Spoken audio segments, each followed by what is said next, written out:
My name's Dan Sargent, and I've been with the Granville Fire Department for 10 years now. The last 2 I've been fire chief. I'm a certified EMR working on my EMT license.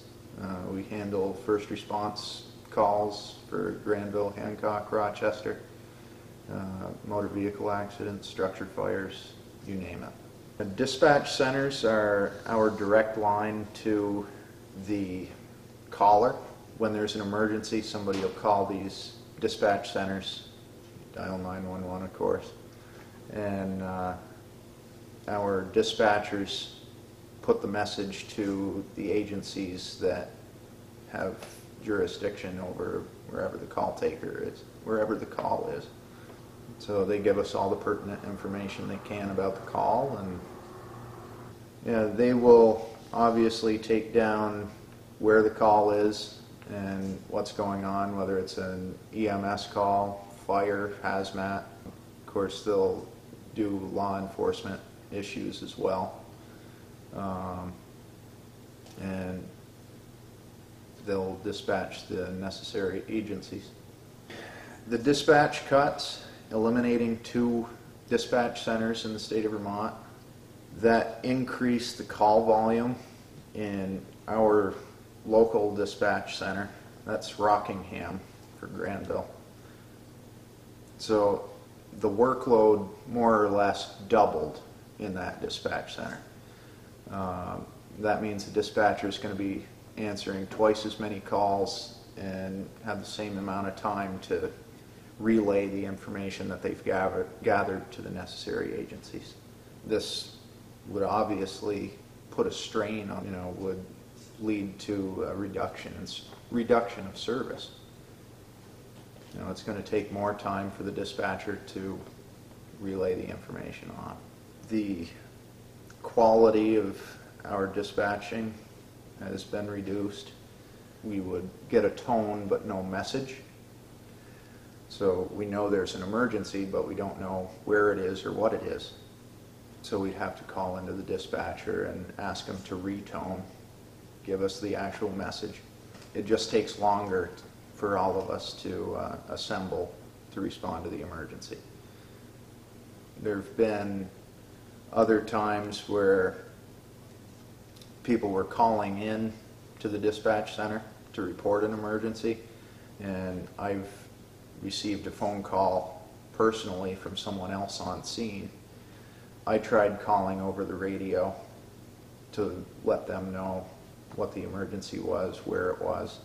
No answer, and we've gotten on scene before they were able to tone us out to it. A minute, 10 minutes, that can be the difference between saving a house or a cellar hole. That can be the difference between life or death for the patient laying in the street bleeding. It is absolutely crucial that information be relayed as timely and effectively as possible. I think as time goes on, service can be improved. It's just going to take a lot of time. They need to find the right balance between the number of dispatchers, call takers, and the emergencies that are coming in. I know the trend in this state is there's been an increase in 911 calls, say over the last 10 years. I know we've experienced something like that here, a trend where calls are increasing in volume. We'll see what happens. Our department has responded to 80 calls this year. We're expecting next year we're going to run 120 calls, which equates to 1 every 3 days. When I first joined the department, we were running 12 to 20 calls a year. That was just 10 years ago. It's absolutely going to affect the public. They are going to see longer response times from us, and they're just going to be frustrated with us when we don't show up to their emergency in 5, 10, 20 minutes. You can't place the blame entirely on the dispatcher. They're doing the absolute best that they can with what they have. The public can expect delays in response. If I'm not mistaken, they're finding that the cost savings is not what they expected. I don't think that it's going to pay off in the long run. What we may see is more private entities opening up and providing dispatch services. With that, the cost for emergency services is going to increase. Now, small departments like this are going to have to consider hiring somebody for a 24-hour coverage on just dispatching. So somebody would have to man the radio all the time and field 911 calls. For small communities like ours, I think that could be crippling.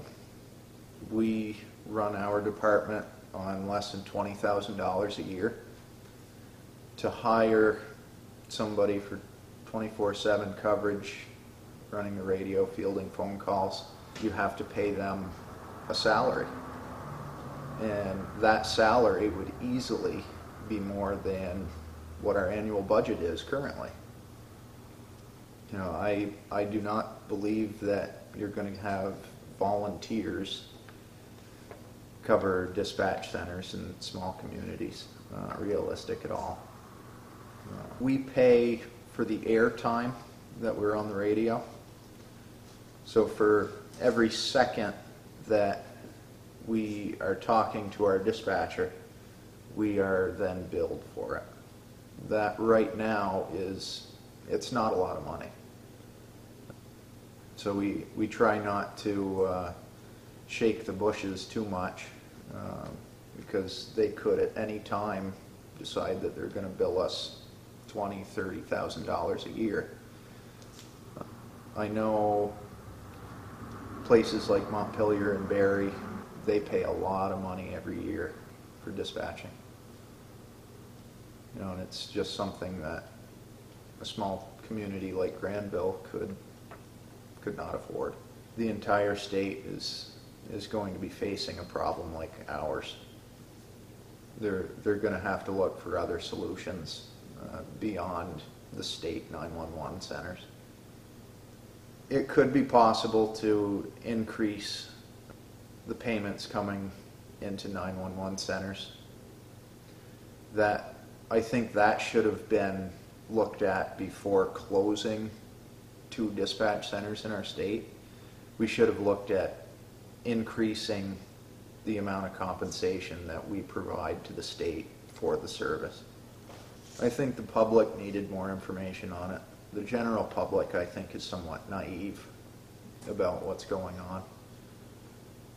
And until they're in the situation where they're waiting for somebody to show up at their doorstep for 10, 20 minutes, you know, they aren't going to realize what actually happened.